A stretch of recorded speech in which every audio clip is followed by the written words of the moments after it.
Bonjour, Alexandre Vautravers. Merci de répondre à nos questions. Vous êtes rédacteur en chef de la revue militaire suisse et directeur scientifique au Centre d'histoire et de prospective militaire. Est-ce que ce sommet constitue, comme a pu le dire le ministre suisse des Affaires étrangères, un premier pas vers la paix? Il a dit « Nous osons parler de paix ». On peut dire que c'est un pas supplémentaire en direction de la paix, puisque on n'a pas attendu ce sommet pour commencer un certain nombre de discussions. Vous savez qu'il y a eu déjà plusieurs sommets qui ont tenté de définir quel pourrait être le cadre d'un accord de paix ou de cessez-le-feu, l'organisation, si on veut, d'une cessation des hostilités. Il y a eu déjà un sommet en Suisse, il y a eu un autre sommet en Turquie, il y a eu d'autres tentatives de paix. Donc c'est un pas supplémentaire en direction de la paix. Qu'est-ce qu'on peut dire des thèmes qui sont sur la table? Pour l'Ukraine, c'est la sécurité alimentaire, la sécurité nucléaire avec les centrales occupées, notamment celle de Zaporizhzhia, ou encore le retour des enfants ukrainiens emmenés de force en Russie. Qu'est-ce qu'il faut penser de ces thèmes? Parce que la paix, finalement, n'y est pas.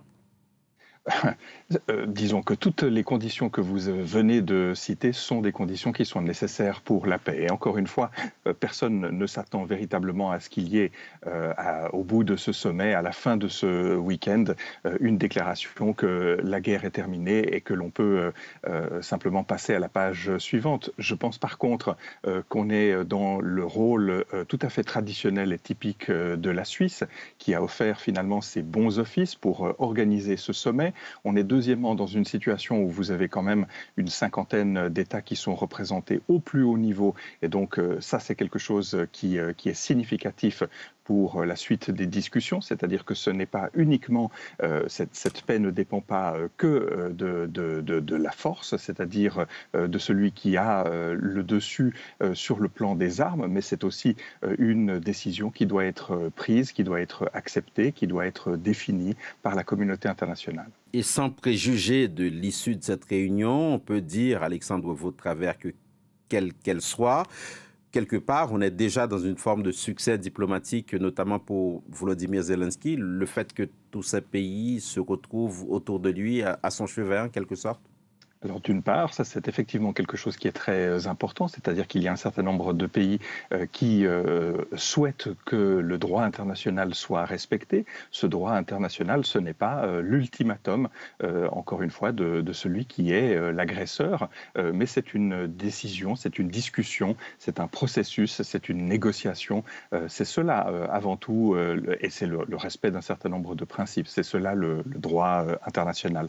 J'aimerais peut-être juste revenir sur certains points que vous avez cités dans votre introduction. On a dit que la Chine n'avait pas été invitée. La Chine a demandé à ne pas être invitée parce qu'il y a encore un peu plus de 6 mois, c'est la Russie qui demandait que soit tenue une telle négociation. Et pour ce qui est de la Chine, elle a effectivement décliné l'invitation, mais elle a dit d'autre part qu'elle soutenait le processus. Simplement, elle n'a pas envoyé d'émissaires au plus haut niveau sur le raisonnement suivant. La Chine a demandé, a proposé un plan de paix il y a déjà plusieurs années sur 20 points et 2 ou 3 de ces points ne sont pas, selon eux, remplis en l'état pour qu'une présence chinoise soit effective aujourd'hui en Suisse. Alexandre Vautravers, pour en revenir à Vladimir Poutine, quand le président russe pose comme condition la reddition de l'Ukraine, sachant que, en l'état actuel des choses, c'est manifestement impossible pour X raisons. Qu'est-ce qu'il faut en penser? Est-ce que c'est un coup de poker? Bon, depuis les années 1960, vous savez, Henry Kissinger a fait la déclaration suivante dans un ouvrage qui s'appelle La diplomatie. Toutes les décisions de politique étrangère sont des décisions en réalité mues par la politique intérieure. Donc je vous réponds, Vladimir Poutine, à qui s'adresse-t-il? Il s'adresse d'une part à ses adversaires pour les impressionner, pour leur faire croire qu'il n'y aura pas d'autre issue que la capitulation.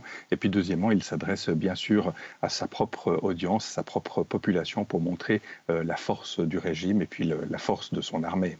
Et pour en revenir à la réunion d'aujourd'hui, on a cru comprendre que, quelle qu'en soit l'issue, il va y avoir d'autres rendez-vous et il est même question que possiblement la Russie soit invitée. Absolument, et comme je l'ai dit tout à l'heure, on est véritablement dans un processus, c'est une étape, c'est un pas dans ce processus. Traditionnellement, vous savez, il y a un certain nombre de pays qui offrent leurs bons offices, alors c'est le cas de la Suisse, c'est le cas d'autres pays ou d'autres organisations également. Ce que l'on peut dire, c'est que traditionnellement, le point fort des Suisses, c'est de réussir de rassembler un certain nombre d'interlocuteurs, un certain nombre de personnes autour de la table, et puis ensuite, voilà, d'autres prendront le relais. Il faut aussi que l'Organisation des Nations Unies se positionne et puis soit peut-être plus active qu'elle ne l'a été jusqu'à maintenant et reprenne un certain nombre de ces négociations. Donc vous voyez, c'est une étape, c'est un pas positif. Merci.